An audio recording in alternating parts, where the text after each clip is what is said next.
Good afternoon, everybody. I hope you're connected to the webinar okay. I can see most people, I believe, are now on. As I say, welcome. So this webinar is basically about our security products. Although it says live stream, essentially, as obviously I'm live, it's not pre-recorded. And whilst a couple more people are joining, basically, I'll just go over where we're coming from, hopefully. So we've tried to sort of simplify our communication of our security products. Sometimes I don't think perhaps people have known where we're coming from, how long we've been doing them, so on and so forth. So we put quite a bit of effort, and a colleague of mine, Kevin, has created a lot of content to try and make it a little bit more understandable, the products and so on, so somewhat more understandable. So there's some, you'll get these slides at the end of the webinar, emailed to you hopefully. If not, then get in touch with me, please. But so there's some information that I'll go through quite quickly, some of the more salesy, marketing-y type things. But obviously the main product information I'll go at a sort of standard speed. But thank you for joining us, and looks like there's a few people just joined, and we'll start. So first few slides really just sort of giving a highlight of how long Ssl's been around in the security products and networking product space. We've got numerous awards through the years. We've had numerous awards for our small and medium-sized businesses solutions, and it's just a few of the magazines and websites and so on and so forth where we've won rewards.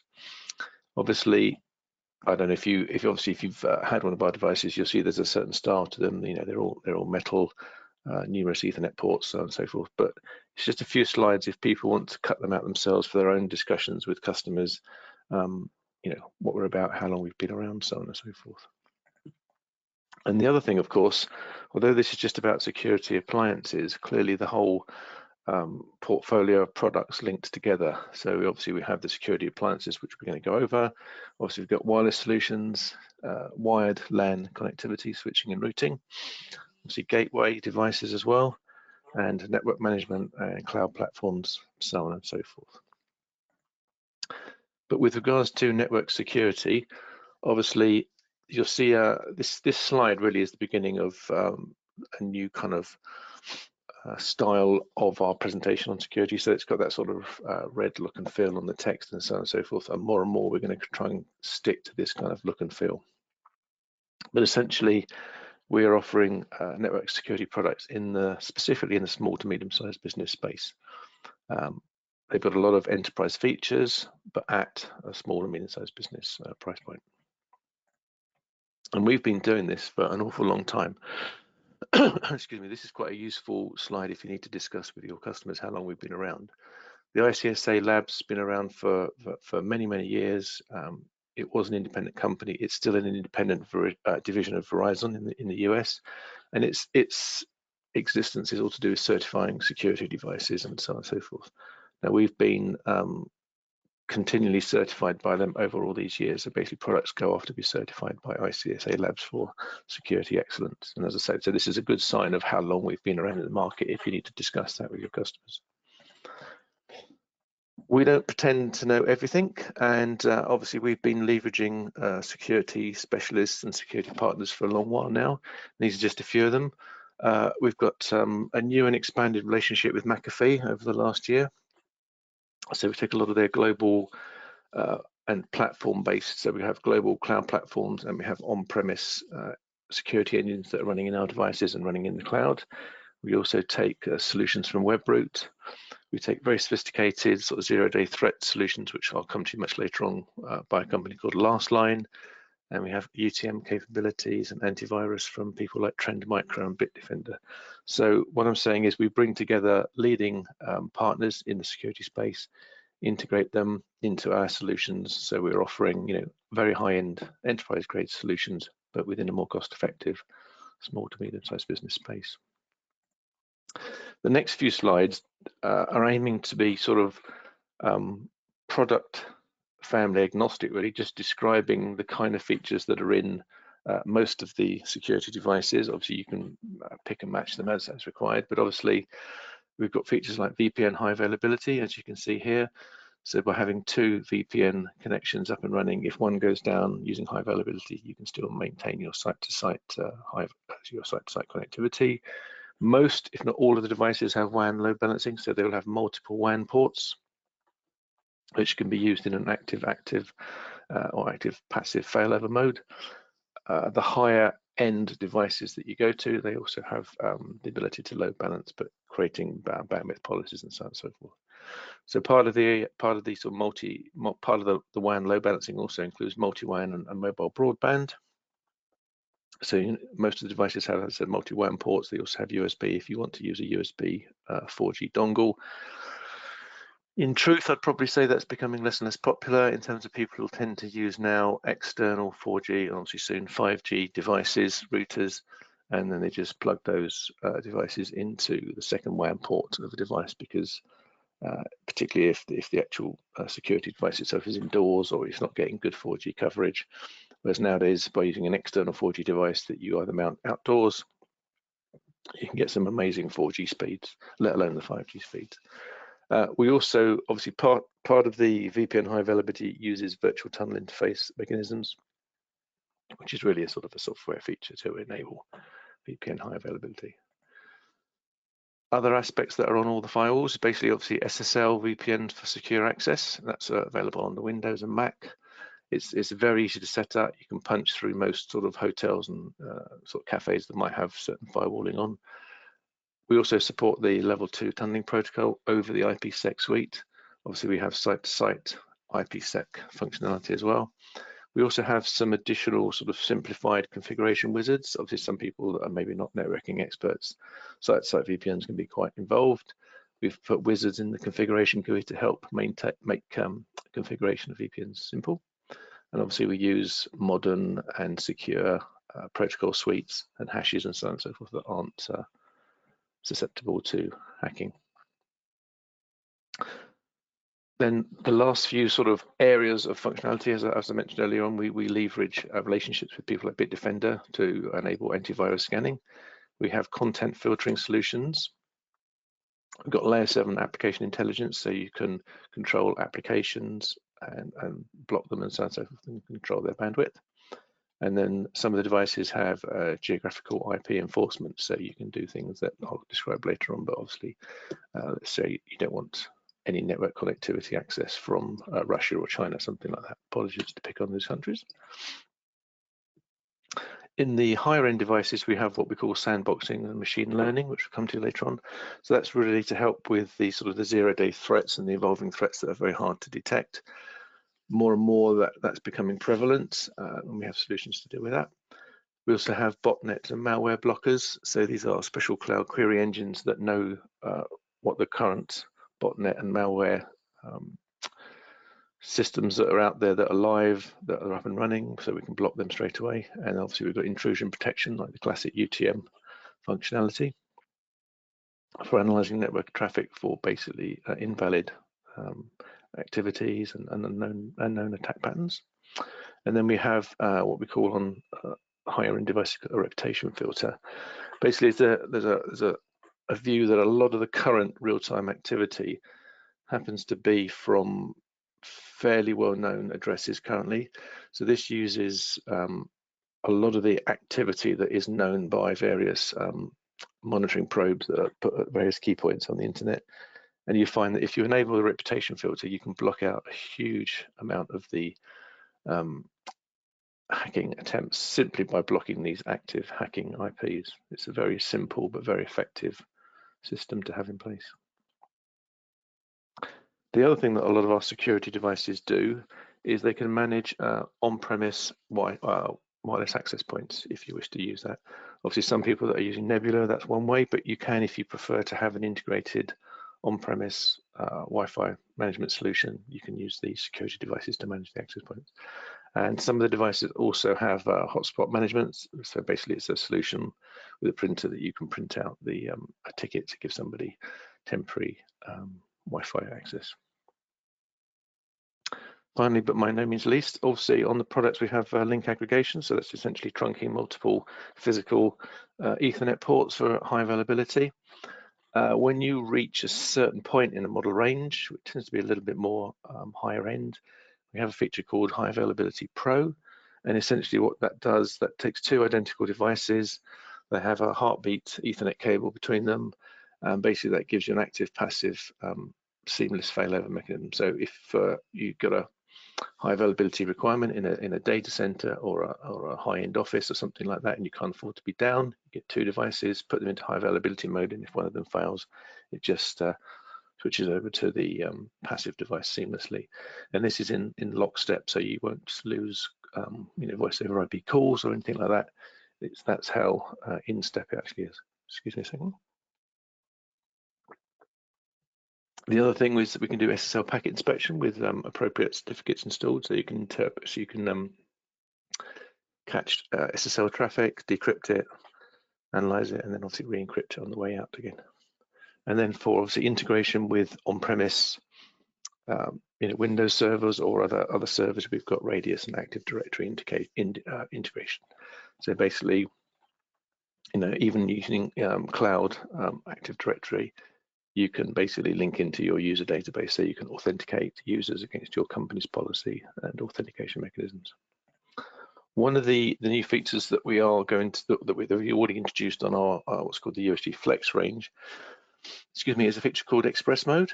This will become a little bit clearer later on, but this is basically using cloud technology, cloud engines that are available now to basically improve the sort of the UTM scan rates by using hashes across the data that you're scanning, sending it over to the cloud and getting a response from the cloud engine rather than having to do everything on premise. So there's a table here that just shows the function in terms of the USG Flex and the ATP, but it'll become clearer later on. But this is one of the newer features, which is Express Mode. This slide comes up again later on, so I'm not going to go over it much now, but basically it is quite a significant feature. And one of the main advantages of it can provide much higher throughputs, but still using a quite cost-effective platform on premise. As I said, some of these slides I'm going to go through quite quickly, but you will have the slides yourselves. One of the things that obviously some people don't realize is obviously if you're running workloads out on Amazon Web Services or Microsoft Azure Cloud, if you want secure VPN access into those clouds, you can choose on one of our on-premise devices.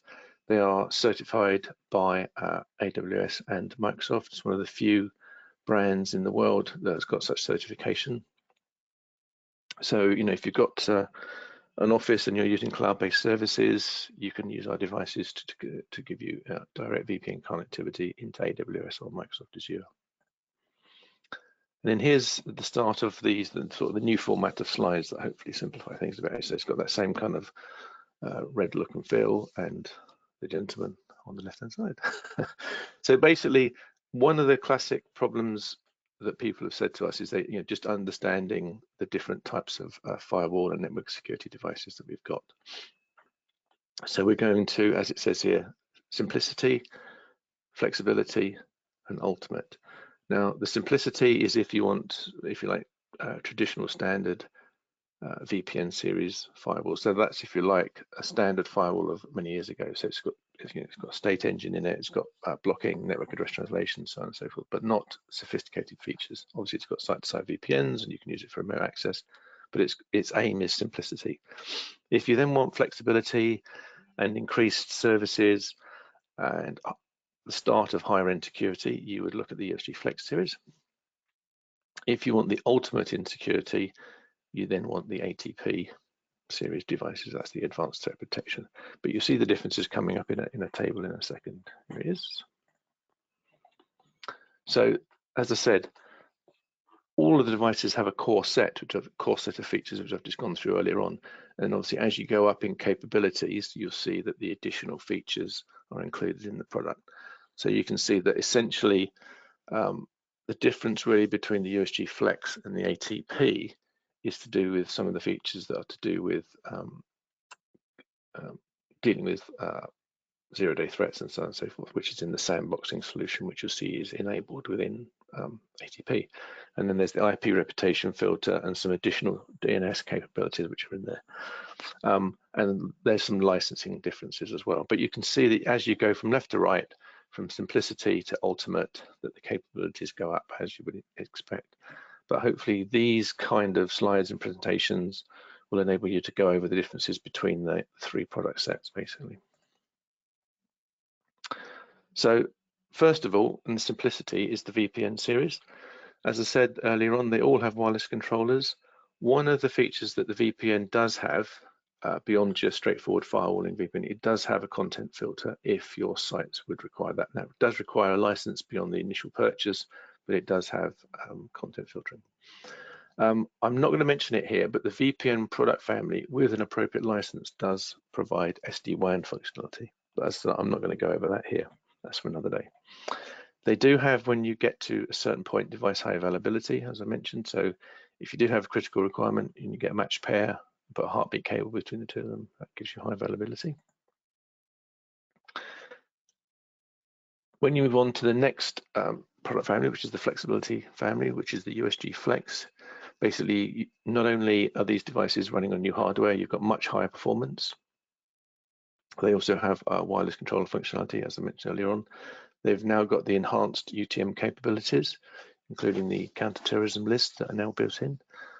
One of the, obviously, and high availability, one of the things that perhaps people aren't aware of is that the Usg Flex family will also be going to Nebula in the early part of next year, hence the term Flex. So basically, you'll also be able to use the Usg Flex under Nebula, under the Nebula Control Center, so you'll be able to manage it via Nebula. It will still be a classic on-premise local web interface managed device if you wish to use it in that mode. But as I said, the flexibility comes from also being able to manage it within Nebula. Then we move on to the Ultimate series. Still has wireless controller. The higher end devices from the 500 upwards have device high availability. They have the URL threat filter, which is an additional level of filtering, which can protect, as I said, a substantial number of very common real-time threats. It also has enhanced UTM, just like the Usg Flex series does. But above and beyond that, it also has the sandboxing and the artificial intelligence solutions, which basically use specialist cloud engines, which we will go over in a minute, basically to increase the level of zero-day threat detection. But the next few slides sort of move on to the product families in greater detail. So here we have the VPN series. There's an element of repetition in the slides, so I'm going to go through them quite quickly. But essentially what you've got is, I'm not going to mention the VPN 2S, it's just in the slides, but it's a very low-end device. So essentially you've got on these kind of slides, you've got the capacity, the stateful packet inspection throughput. Does UTM apply to these? Well, it doesn't. What's its VPN throughput? How many interfaces are on there, so on and so forth, and does it support wireless LAN controller mode?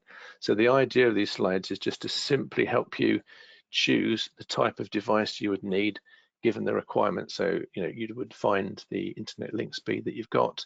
What is it you're trying to do? Are you trying to have maybe a hub and spoke VPN system? How many Ethernet interfaces do you want? Do you want multiple WAN ports for failover? So on and so forth.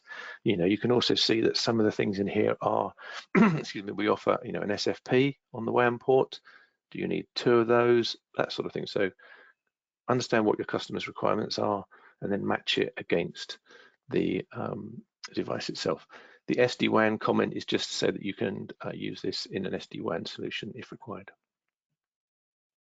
Then what we have is greater detail on the actual competition itself. So there's numerous slides which show you the Ssl model and then looking at some of the competitors. So obviously you can find once again, match the requirement, look at the features that you need, and then obviously you can compare it against your customer's requirements and the competitor's requirements, so on and so forth. So there's a number of slides for each of the VPN devices in red. So obviously I'm going to go through these quite quickly, but basically the idea is that you get sent the slides and it will help you understand where we're coming from. So the next series, we've just done the VPN series, now we move on to the Usg Flex. Once again, as I mentioned, the higher performance comes about by the new hardware platform that this is now running on. These are using new integrated SoC type solutions. So there's basically ICs that have got encryption, chipset acceleration, so on and so forth. They all have wireless controller functionality, so you can support access points and manage them via the device. Device high availability, as I've already said, just pointing out again, flexible management via Nebula if required, and it has advanced UTM functionality. And this is where we go. This is where we, sorry, my phone's just ringing, sorry. This is where we go over the express mode properly. So as I mentioned earlier on, the idea of express mode is to improve the performance of the scanning rates on the devices. So what we're doing is essentially we're using a cloud engine. We're using the device, the on-premise device, to actually scan through the data streams that are coming in using hashing. The hashes are sent over to the cloud engine, and the cloud engine responds rather positively or negatively. So you can see here what the advantages and the disadvantages are. So if you use the express mode, the hashing mechanism over the cloud, which is available on all 3 devices, we're not going to go. I'm not going to go over the USG legacy model, but it's obviously in the tables for some historical reasons. So you can achieve much greater performance by using the hash and the cloud mechanisms, and also the kind of intelligence that you can leverage from the cloud-based database, the cloud-based databases that are growing in real time does give you sort of a really fantastic detection rate. Obviously, some of the disadvantages are that it won't work in an isolated environment because clearly you require the internet. And sometimes so-called mutant malware may be skipped initially. That's until the various engines and solutions learn what the new malware is. Obviously, it can't detect it. But that applies to all internet solutions, and that is where later on the sandboxing within the ATP comes from. So that was express mode. Deep scan mode essentially is using signature matching using the on-premise device, and so you can see that basically it supports offline protection. Basically, ultimately the hash databases need to be updated, so you still need to keep the devices updated via some kind of internet connectivity. And also some of the disadvantages of that it is limited by the hardware performance. So if you do need this kind of thing, you really need to choose the device appropriately. And obviously the size of the signatures is dependent on the capabilities of the hardware platform. The ATP cleverly has what they call hybrid mode, where it can leverage the best of both worlds, but that has a cost associated with it because of you need high speed CPUs and more memory, so on and so forth. So there you go. One of the things that people don't realize is that these cloud-based engines and cloud solutions can have a substantial performance increase at very little cost. So although this is maybe a little bit over the top, 500%, it's not far off it in some circumstances. And there's more detail here. When you look at some of the original USG devices and compare them against their current replacement, you can see the increase in the performance for firewall performance and UTM performance. And that is by using obviously just not just the new hardware, but new solutions, cloud solutions, that kind of thing. Once again, we've got simple product family sets for each of the Usg Flex devices. What I should say, it's got a similar thing to the previous VPN devices. You've got capacity, stateful packet inspection, UTM throughput in terms of antivirus and intrusion detection prevention. VPN throughputs, number of interfaces, number of WAN interfaces, so on and so forth. And one of the things, obviously, it gives you a wireless controller, the default number of access points that you can manage, which for instance, the Usg Flex 100 is 8, the maximum being 24. To go from 8 to 24, you need additional access point licensing. So once again, you choose the functionality that your customer's requirement needs, and then you match it to the appropriate device. The Usg Flex 100W, so any of our devices that tend to have a W at the end, they have got built-in Wi-Fi capabilities. So essentially in perhaps a small coffee shop or an individual office or something like individual person office or a very small office, that gives you literally an integrated device that gives you Wi-Fi access and security capabilities all in the one bundled device. Here are the other devices, so we get up to the 500 and the newly released 700 devices. So I'll go back, you'll see that we come from the 100 to the 700. So if you've been following the Usg Flex rollout, you'll now know that it is now essentially complete. All the devices are available. Excuse me, all the devices are on the current UK price list, and obviously they're orderable, in stock, so on and so forth. Oh, excuse me, throat's drying up. So after that, we've got a similar set of understanding the product competition. I don't know why the presentation hasn't produced that properly, but the idea of the next few slides is just to show you the migration path from some of the older devices to the newer devices. I won't go over the NSG because that's all to do with Nebula, but if you are Nebula aware, you know what they're for. So this is a conversion table within here. But the important one that I'm after is the USG to Usg Flex migration path, and you will see what the model number is, the traditional firewall throughput rate, the UTM rates, and then what we're recommending that you go to in relation to the newer models. So you can see that this is a nice, quite simple table. And then part of the flexibility of the Usg Flex range is understanding the migration from the USG to the Usg Flex. So what we are doing is the licensing that you have currently on a USG. These slides are going to hopefully help explain it. We're going to help you migrate that licensing to a Usg Flex without losing anything, and in fact you will gain. So what we've done is we've found out which license is going to be that's got the longest outstanding period. So for this one, we're talking about 7 months, okay, with web filtering. We then flatten that, okay, for all of those functionality. For all of that functionality is going to be flattened to 7 months, okay. Then when you get a new Usg Flex, which comes with a bundled license, 12 months, you add the 12 months to the flattened 7-month service across all those bundled, and you get 19 months of licensing. So if you think about it, that's quite a free giveaway. So going from USG to Usg Flex has various advantages in terms of performance, but we're not reducing your licensing at all. So you won't waste any licensing that's outstanding on USGs. Very simple table here which shows you the service migration mapping, so which model in the Usg family goes to which model within Usg Flex. This should be fairly straightforward to do, so you understand that. So all of these kind of slides are now in these, all of these kind of slides are now in this slide deck, which will be sent to you.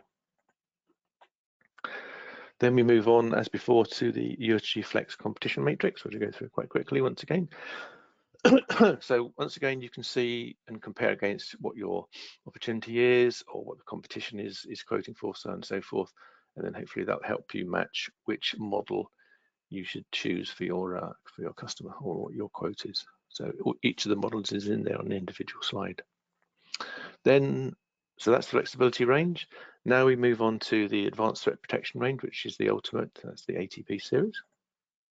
Obviously, you can see it's got a similar look and feel physically. Once again, it's got wireless controller built in.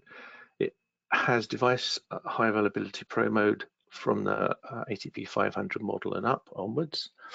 Enhanced UTM as before, URL threat filter as per the Usg Flex, but it also has the sandboxing and later on the geographical features. So this is where it starts to go above and beyond the Usg Flex, particularly in sandboxing, which will be described in a minute. So the idea of the ATP, it goes beyond the traditional sort of UTM functionality, basically with an aim to detect the more sophisticated zero-day threats that are out there, which are the real nasty ones. So that's people that have basically, have found a weakness in a product or whatever, and rather than own up to it and try and get the bonus and so they're leveraging the weakness to actually, extort from people with encryption threats and so on and so forth, ransomware. But all the nasty stuff tends to be done via the zero-day threats, apart from obviously patching that people haven't performed in a timely manner. So traditional UTM features tend to use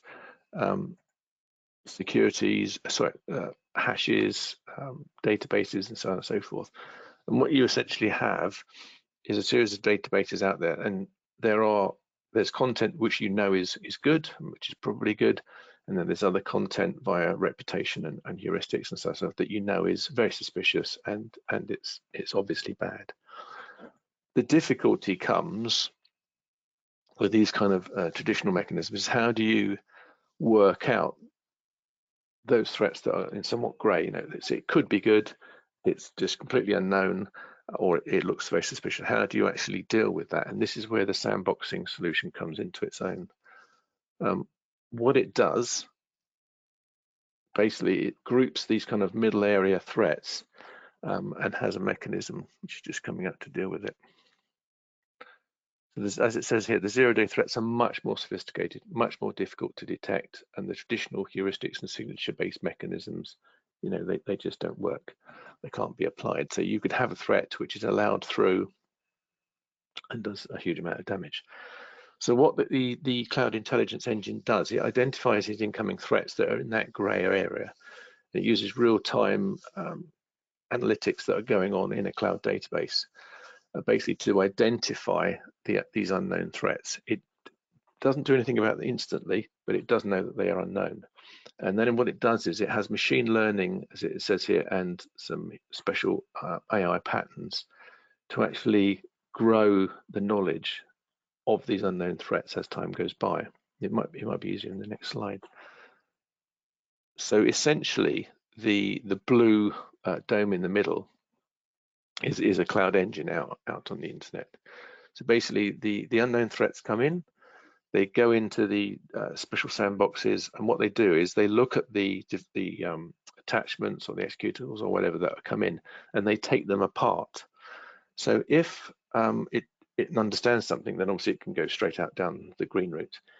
But if one of these attachments has done something really strange, like it's tried to reconfigure the networking stack of your computer or laptop, or it's tried to access something that it simply shouldn't do with administrative rights or something like that. So the attachment's behaved in a very strange way, which it should not do. It basically sends it down to what it terms as shredder. But the most important thing is that the information that it gleans from taking the attachment apart goes into the artificial intelligence and that's sort of the positive feedback mechanism. And that's where the whole ecosystem learns from the unknown threats and positively feeds them back. So the next time something like that comes in, it will get automatically destroyed. It won't necessarily even get sent up to the cloud engine. Once you positively identify something, then all of the devices are told about the type of threat so that you can basically clear it out automatically using the on-premise database. What this is pointing out is that this is going on a global basis because it's cloud-based. So all of the ATP devices that detect these kind of patterns or threats and so on so forth are shared back to our cloud network. So this basically ensures that all of the ATP files that are globally deployed are constantly and proactively updated. And all of the devices are learning from all of the different threats that are occurring in the internet and getting fed back into the system. So the system learns all the time, which is where the sort of the artificial intelligence aspect of it comes from, which is a bit of an unfortunate marketing term, if you like, but it genuinely does apply.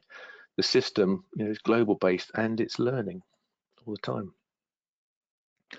And I think part of the thing we wanted to explain is how that actually happened.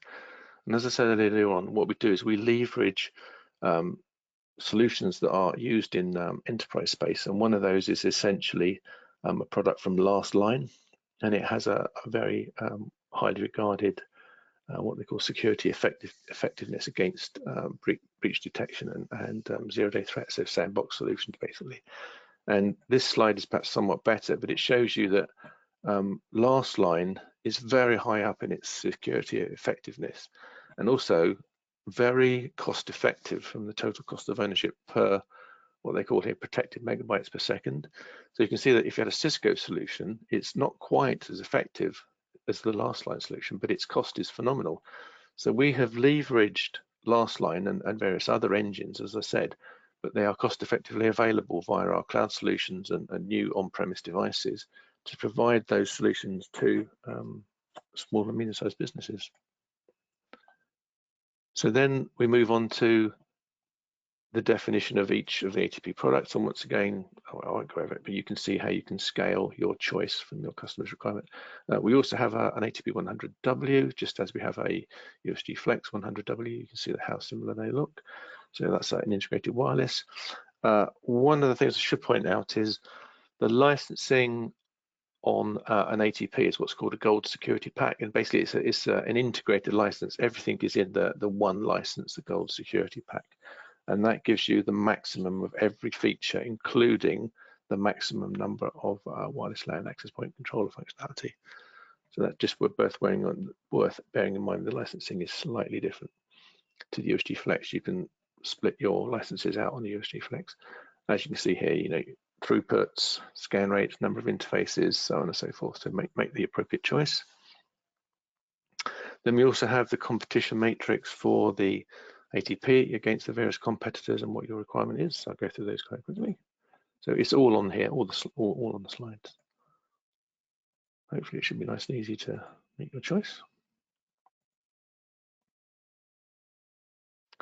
The other thing that any decent network security solution needs to be able to offer is reporting. So if you need to go back to your finance director, tell them what's actually going on in the company, within the network, or what individuals are doing, it's very important to be able to report back on what a security device is doing. If you ever try to do it yourself, looking at the logs, it's very, very difficult. So you need some kind of analytics and reporting engine to do that. Excuse me. And this is where what we call Secure Reporter comes into its own. And this is our monitoring and reporting platform for security. So what it does is it basically takes data in from all your devices, so all the input data, log data, application data, and security filtered data, and then it applies analytics to it. So it normalizes time, and I'm coming up to it in a minute, but basically there's an element of anonymization and obviously visualization from a graphical display point of view. So you have things like a nice dashboard that you can look at. It's multi-tenanted, it produces reports, and obviously it can be used to generate alerts as well. So what it allows you to do is work out the so-called who, the what, and the when. So basically, that should be quite an easy question to answer, but in fact, with the amount of hacking and network probes that are going on, actually achieving that is pretty difficult. So for small and medium-sized businesses to do that is probably next to impossible, because you've got to devote time to it. So where Secure Reporter comes into it it allows you to drill into the data, look at the reports, analyze what's going on, and answer the question, the who, the what, and the when. So you can see what kind of threats you have had come in. Who is the target of those threats? So is it somebody perhaps in finance, or is it somebody within sales, or somebody general mucking about or doing something inappropriate? And then obviously you can see who the attacker is and where the attack is coming from. So it helps you to become much more user aware and what's going on, so that you can then feed that information back. Have perhaps a monthly report back to your end user customer if you're a reseller or an MSP. It's multi-tenanted, so you just deal with a single platform, but each customer and each device and so on and so forth is individually reportable on. It's scalable. You can just keep adding the devices. Within the device itself, you can configure your Secure Reporter access. It is licensable. You do need a licensing, but all of the devices that come with bundled licenses include Secure Reporter for free. And you can create customizable alerts. You can do what you would expect of any kind of decent analytical platform. One of the really good things is basically you can create customized reports for your customers, and they can also be branded with your own icons and the graphics and so on and so forth. So you can send a report once a month to your customer, explaining to them what's going on in their office or what their staff are doing, so on and so forth. As you'd expect, it also enables you to help with the various compliances that you need to meet nowadays legally. So we can have you can have a non-anonymous mechanism where you can actually identify individuals, or you can have a partially anonymous mechanism where certain personal data identifiers are converted to something in the middle, or you can be fully anonymous depending on what your company policy is, so that all personal data is removed.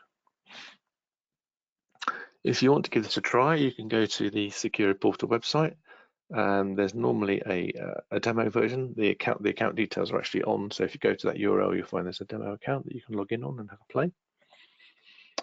And here's a nice table that basically just shows you historically the USG devices, but obviously going forward, that will be replaced by Usg Flex and ATP. As I said, these are more to do with the historical devices because this is like to do with like renewal licensing, whereas a brand new device comes with a bundled secure reporter feature that applies to Usg Flex and the ATP. But if you want to use the secure reporter in the historical USG devices, it does apply, and these are the actual part numbers and so on and so forth. And that's nearly the end.